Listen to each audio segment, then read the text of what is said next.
I'm Aurora. I am the youngest child of Chansey and Allison Griffin, Beta family of Sacred Moon Pack in the state of Montana. My brother Caleb is returning from Alpha training today. Alpha Anderson Kane and my brother left nearly 2 years ago to learn to be the best leaders we could have. My twin sister Amelia has been on pins and needles all day. She will become Anderson's chosen Luna at the Ascension ceremony tonight. I, on the other hand, have chosen to become an attorney for the pack. Now that shifters have been acknowledged by the human world, we find ourselves embroiled in many conflict resolutions. I want to be a part of that. We are constantly appearing in human courts and are in need of legal representation. The Council of Shifters accepted 20 applicants from various shifter species, and I scored in the highest percentile, meaning my education will be provided for. My preference for my specialty is to represent the monarchies, especially the dragons. They are among the few shifters who have had to remain hidden. I want to help them adjust and be able to interact with the other species. All day, my parents and I have been preparing for the ceremonies tonight. Decorating, dealing with caterers, setting up the vendors. I just finished speaking with the photographer and videographer to show them where they need to be. Amelia's voice sounded in my head. Even her mind link is nasally and reminiscent of nails on a chalkboard. Wolfface, where is my dress? I told you to get it steamed and returned to me. I only have an hour to get ready. Wolfface, first off, I dropped your dress off. As a courtesy, anything more than that is on you. If you aren't ready on time, that is not my fault. Wolfface, I am your Luna. You will do as I say. Bring me my dress. Wolfface again, first off, you are not my Luna. Secondly, I am not your housemaiden, your highness. Get your own damn dress. Wolfface, mom. Make Aurora bring my dress to me. My mother calls out, Aurora, take your sister's dress to her. She needs to get ready. I came in from the patio, looking at mom and said, no. As I turned back and finished what I was doing, my mother snaps, why must you always be difficult? Your sister needs your help. It would take 2 minutes. I grunted, and why must you always cater to her every whim? She is 18, not an invalid. If it only takes 2 minutes, she should be quite capable of fetching the dress herself. I honestly feel like a servant where she's concerned. My father snaps at me to apologize to my mother and take the dress to Amelia.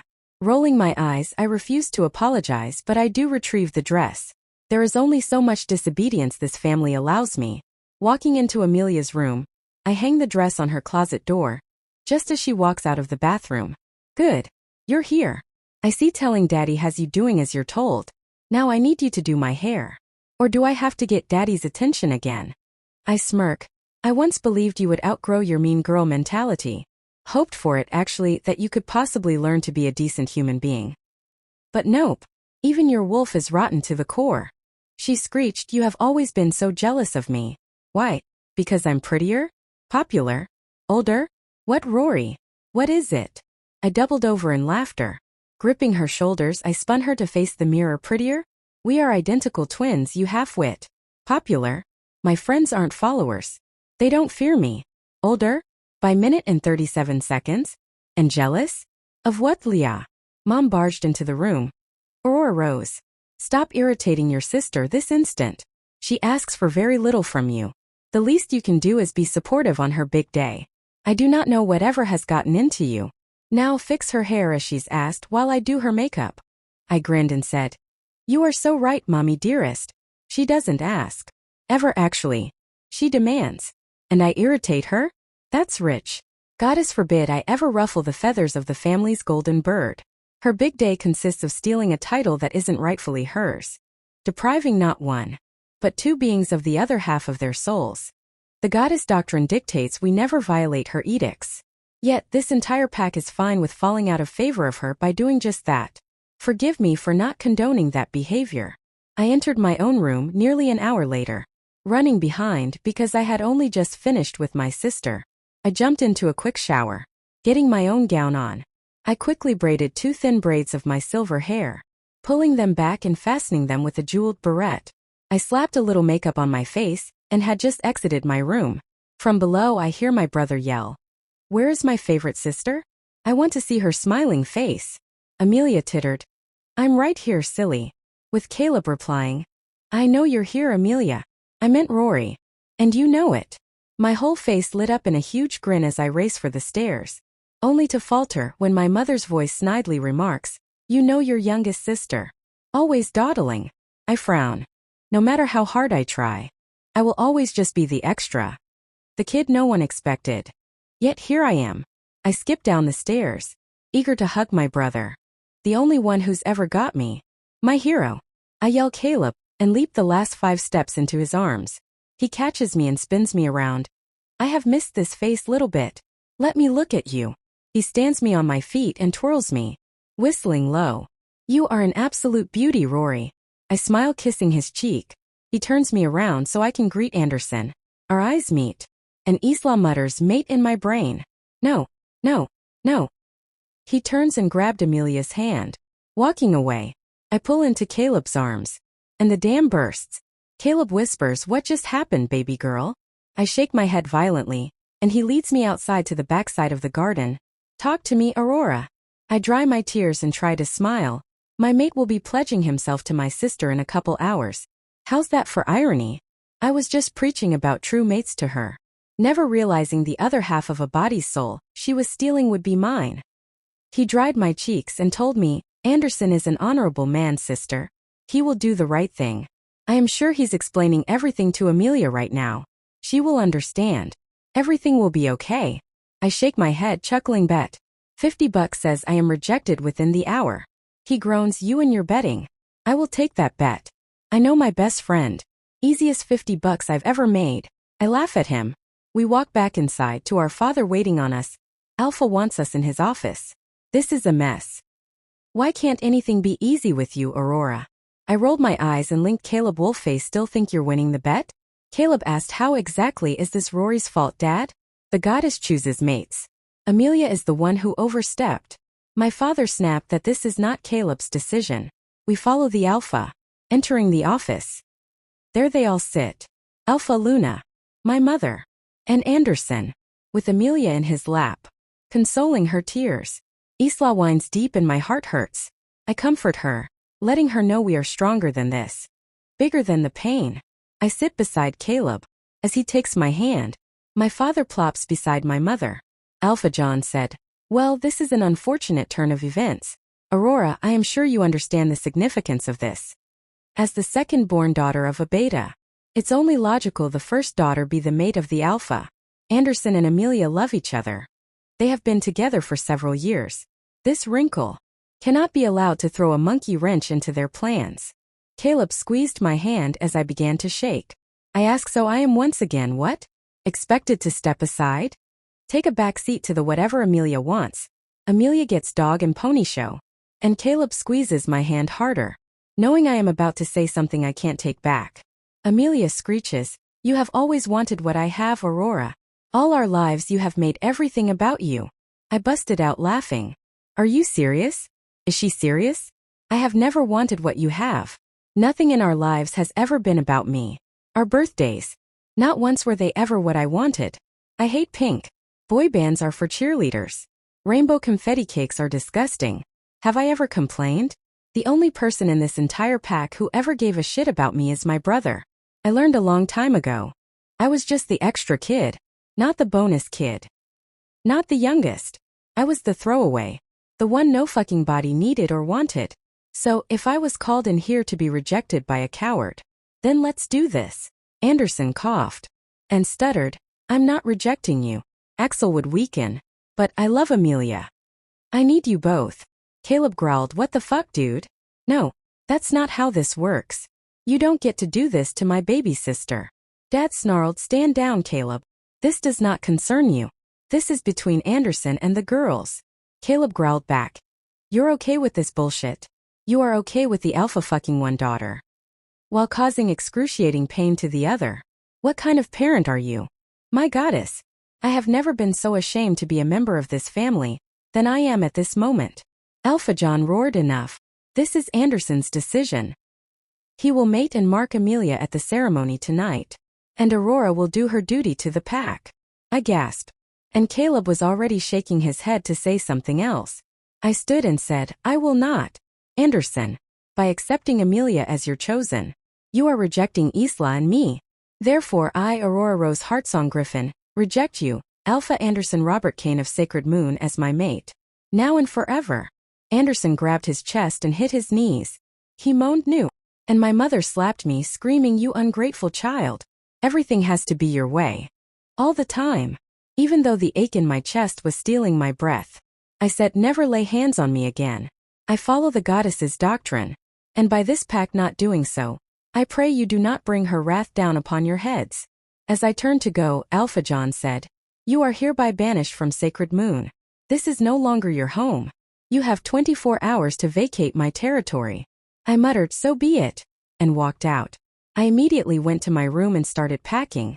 I would simply head to the university campus 2 weeks early. I kept telling Isla how sorry I was, but she assured me it was our only option. She was whining but whispered, "Wolfface, we will be fine. We are strong. And the goddess is on our side.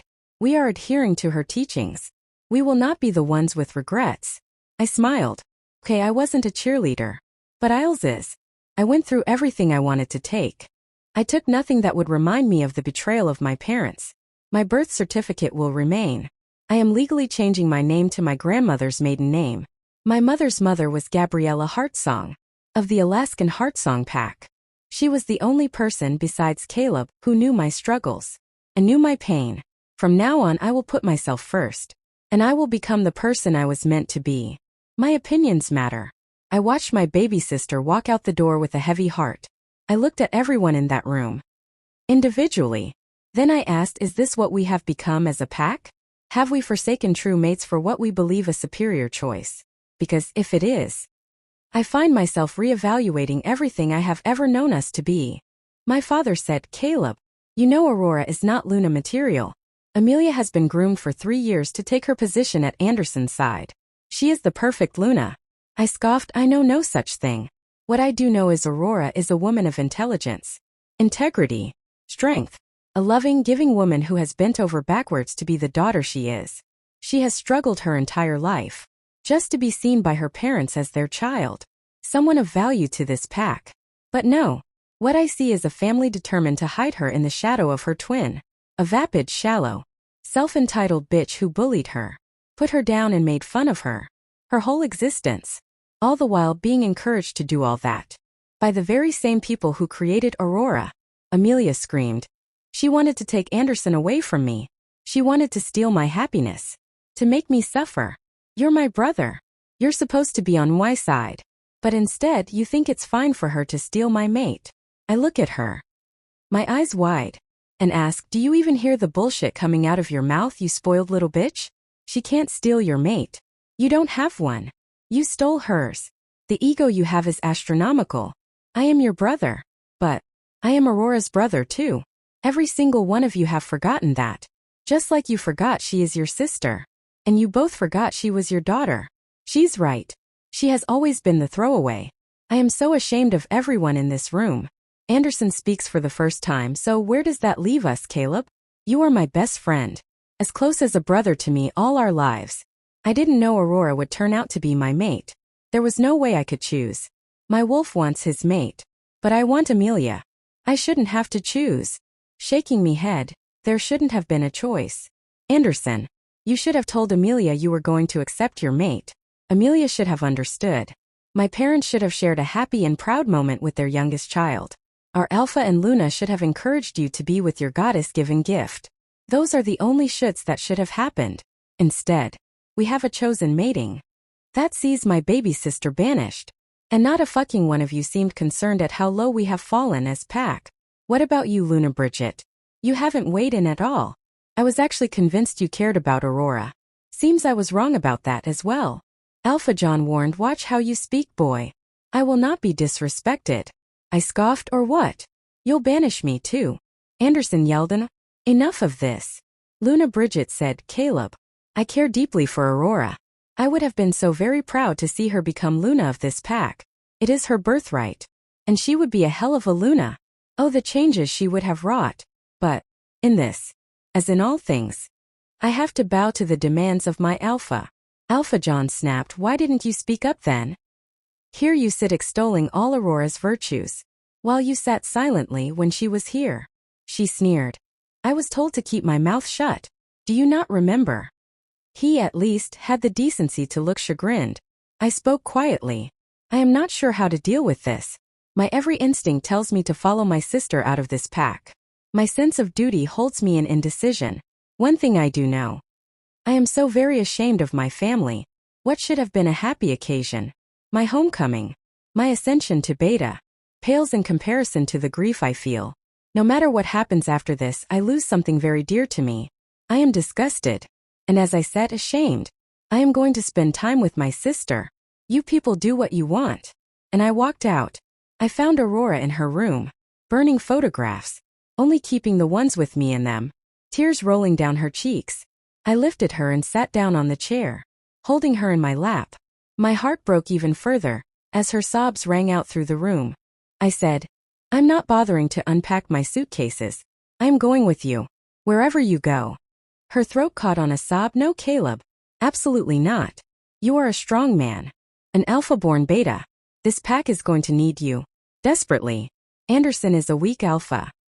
Your strength supersedes his own. You are even stronger than Dad. Without you, Sacred Moon will fall. I know it. And you know it. I shrugged. I don't want to be here without you. It won't feel the same. It won't be my home. Again, she shakes her head. I said no. They need you. I will be okay. I emailed the council. They have already responded. I told them everything. Full disclosure. They have granted me lone wolf status and I will only be 45 minutes away at university. For the next 2 years. We will FaceTime. And text. And you can come see me. Every weekend. If you want. You are the only family I have, Caleb. I need to know you are following your dreams. My little sister. Everyone always comes before her. I replied, will you watch my ceremony? She again shakes her head. I won't be allowed, Bubba. I am no longer part of this pack.